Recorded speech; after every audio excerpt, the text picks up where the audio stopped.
They found her dog tags in the rubble, blood on the snow, a shattered rifle scope. Command called it. Lieutenant Maya Cross was gone. But 3 days later, when the Taliban warlord's compound exploded from the inside, someone walked out through the flames. A ghost they thought they buried. And she was carrying something that would shake the Pentagon to its core. Asterisk. Hey, real quick, comment your city below. I'm always amazed by how many places these stories reach. And if you're into true stories with real emotion, make sure you're subscribed. Asterisk Maya Cross didn't look like a killer dot at 5'6". With dark hair usually tied back in a regulation bun, she could blend into any crowd stateside. But put her behind a rifle at 1,500 meters, and she became something else entirely. Something the enemy learned to fear. The guys in SEAL Team 7 called her Phantom. Not because she was quiet, though she was. Not because she moved like smoke through hostile territory, though she did that too.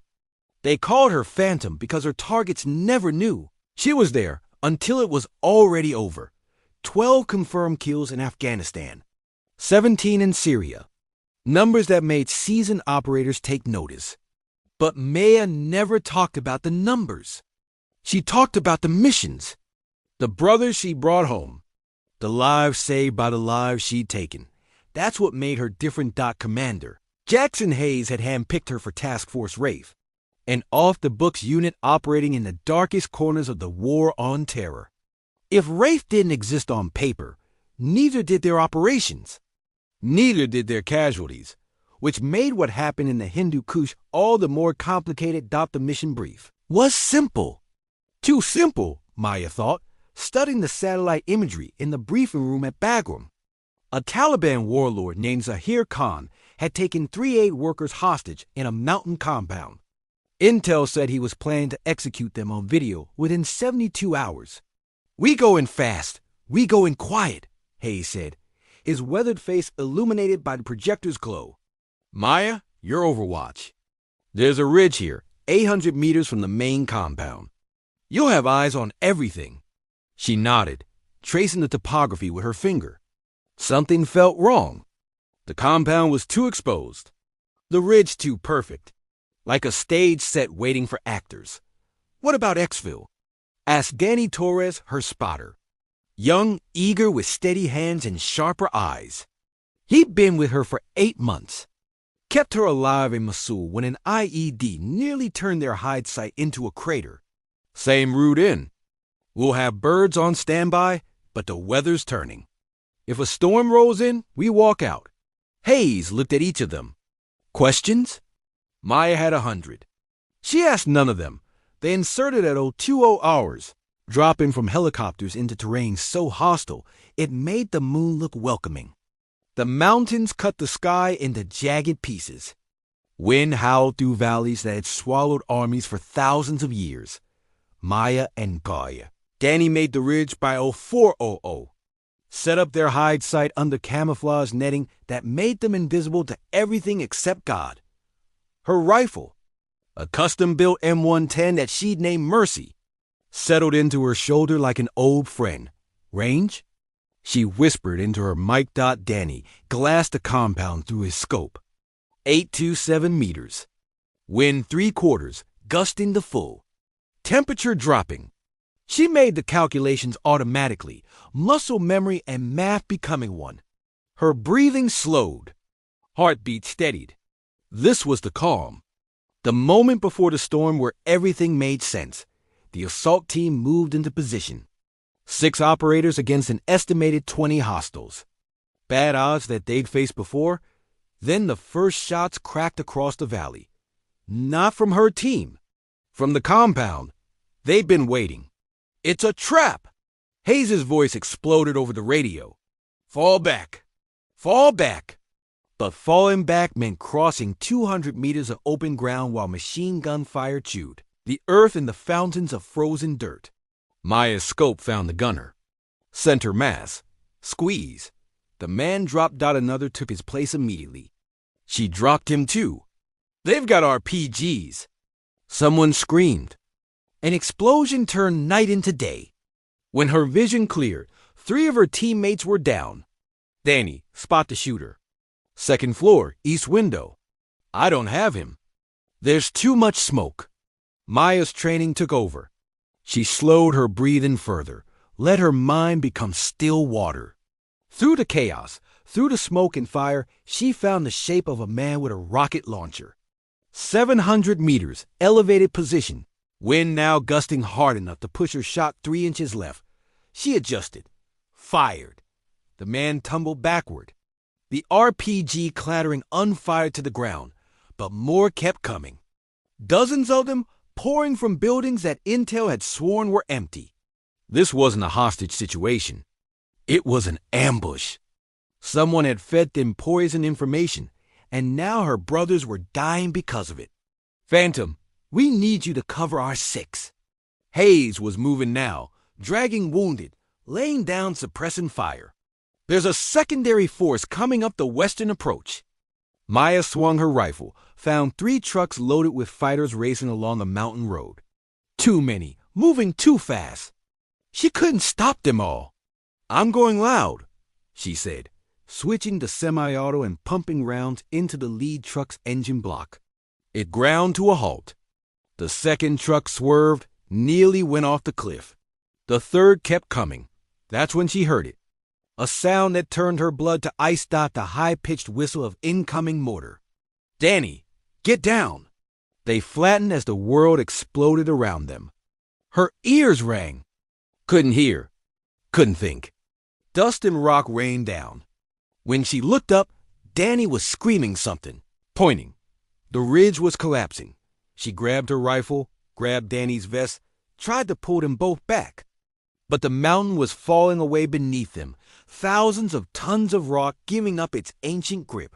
Danny's eyes went wide. He shoved her, hard, away from the edge. No. She reached for him, but gravity had already won. He disappeared into the avalanche, swallowed by stone and snow and the indifferent dark. Maya slid, tumbled, fell. Her rifle torn from her hands. Her body hammered by rocks that should have killed her but somehow didn't. She landed in a snowbank 30 feet down, every rib screaming, vision blurred. Get up. Get up. Get up. She forced herself to move. Her rifle was gone. Her radio smashed. Blood ran from a gash on her forehead, freezing before it reached her chin. Above, the firefight continued, but she was cut off now, separated by an impassable slope of loose scree. And then she saw them. 4 Taliban fighters picking their way down the slope. Coming for her, Maya ran. For 3 days, she became a ghost. No food. No water except what she could melt from snow. No weapons except a knife and what she could take from the 2 fighters stupid enough to follow her into a canyon where the walls turned. Ambush into art. She learned later that command had called it. Listed her as Kier after they found her dog tags in the wreckage. After they found blood that DNA testing confirmed was hers. After they found pieces of her rifle, scattered across 100 meters of mountainside. Everyone believed Maya Cross was dead. Everyone except Maya. She moved at night. Navigated by stars her father had taught her to read when she was 8 years old. Air Force pilot, killed in Iraq when she was 12. She joined the Navy to honor him. Became a SEAL to become the weapon that protected others from feeling what she'd felt when 2 officers knocked on their door. Now, alone in mountains that had broken empires, she made a choice. She could try to survive. Try to reach friendly lines 40 miles away through some of the most hostile terrain on Earth, or she could finish the mission. The aid workers were still alive. She'd seen them in the compound during those last seconds before the ridge collapsed. 3 innocent people who come to help, now pawns in whatever game was being played. Maya turned back toward the compound. It took her 2 days to cover the distance. 2 days of moving like smoke, stealing food from supply caches, learning the patterns of Zahir Khan's men. They thought they'd won. Thought the Americans were broken. They got sloppy. That's when she started to notice the details that didn't fit. The fighters had military-grade communications equipment, not the usual Chinese knockoffs or decade-old Russian gear. Current generation encrypted radios, American dash made the ambush had been too perfect, too coordinated. Someone had known exactly when and where task, force rate would hit, and there was a man in the compound who didn't.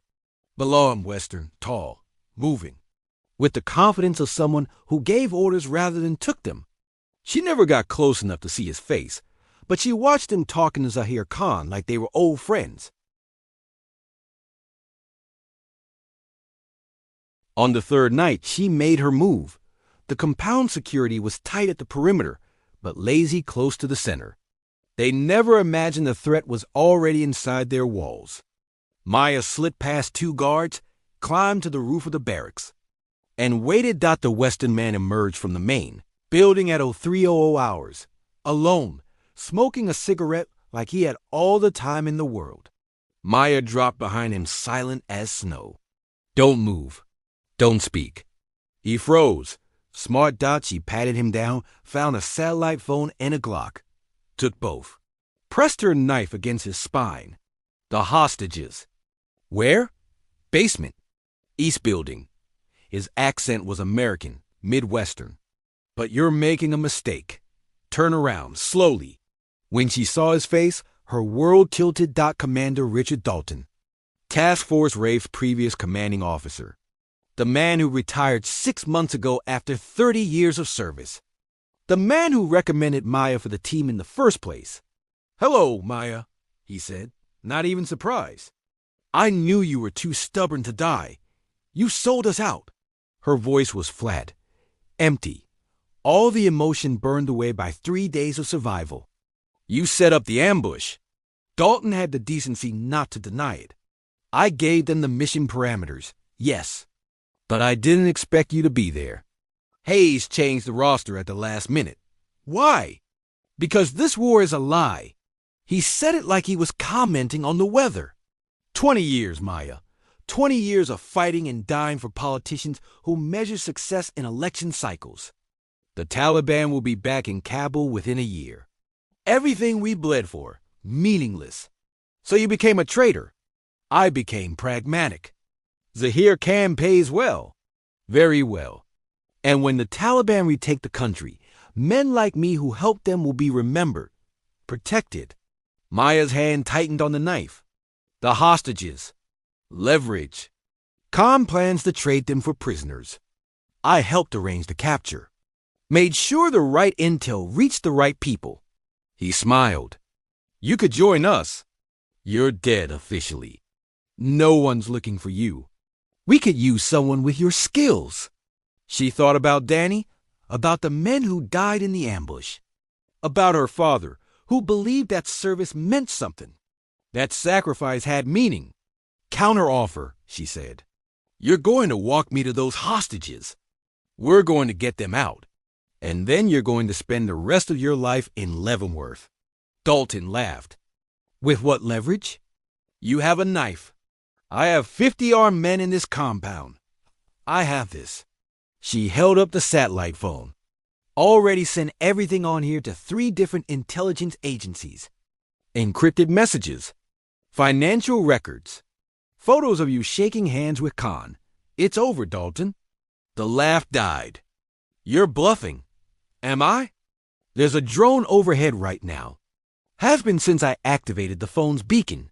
In about 90 seconds, this compound is going to light up with more firepower than you've seen in your entire career. For the first time, doubt crossed his face. He looked up at the empty sky. Saw nothing. But that was the thing about drones at altitude. You never saw them until it was too late. You're insane. I'm a SEAL. Now move. They made it to the basement. The 3 hostages were alive, terrified, but alive. Maya cut their bonds while Dalton stood silent. Defeated. Then the sky began to scream. Precision missiles turned the compound into hell. Buildings exploded. Fighters scattered like ants. In the chaos, Maya led the hostages out through a gap in the wall she'd scouted earlier. Behind her, Dalton tried to run. Tried to disappear into the smoke. He made it 20 feet before Maya's borrowed Glock spoke once. He fell. She didn't look back. The extraction team found them 2 miles from the compound. Maya, 3 traumatized aid workers, and a satellite phone containing enough evidence to trigger a dozen investigations. Hayes was on the first helicopter. When he saw her, alive, covered in blood and frost, he just shook his head. Phantom? Should have known.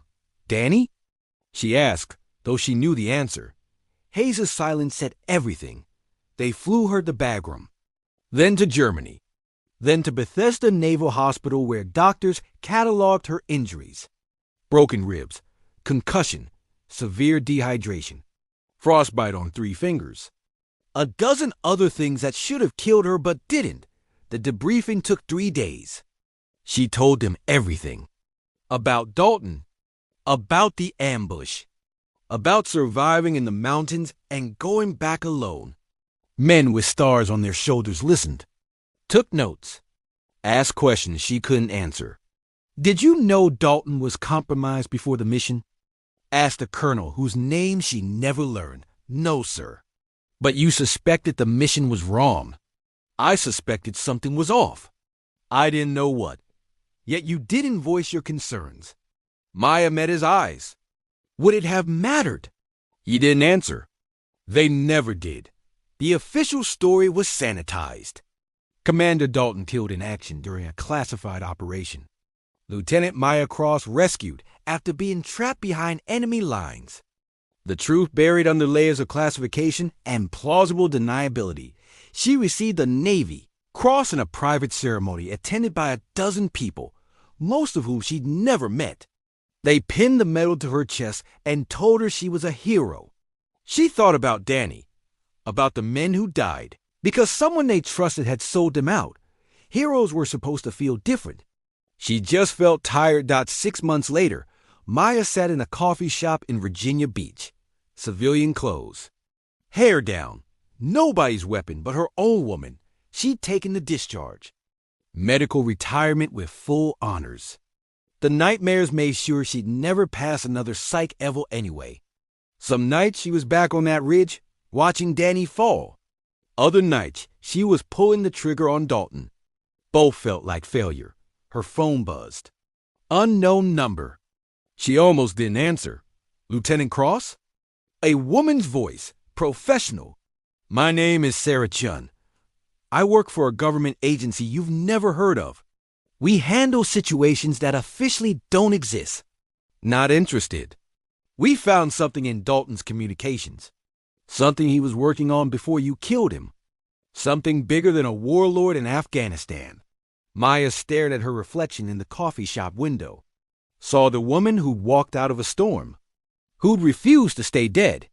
Who'd finished the mission even when everyone else thought it was over. What kind of something? The kind that makes betrayed SEALs look like a practice run.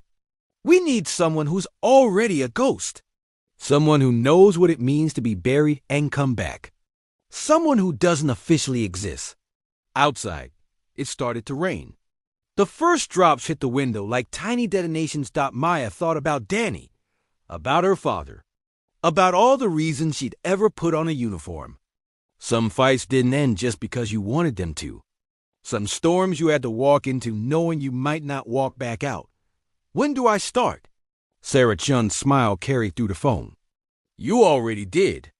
There's a package under your table. Don't open it here. And Lieutenant? Welcome back from the dead. The line went dead. Maya reached under the table, felt the envelope.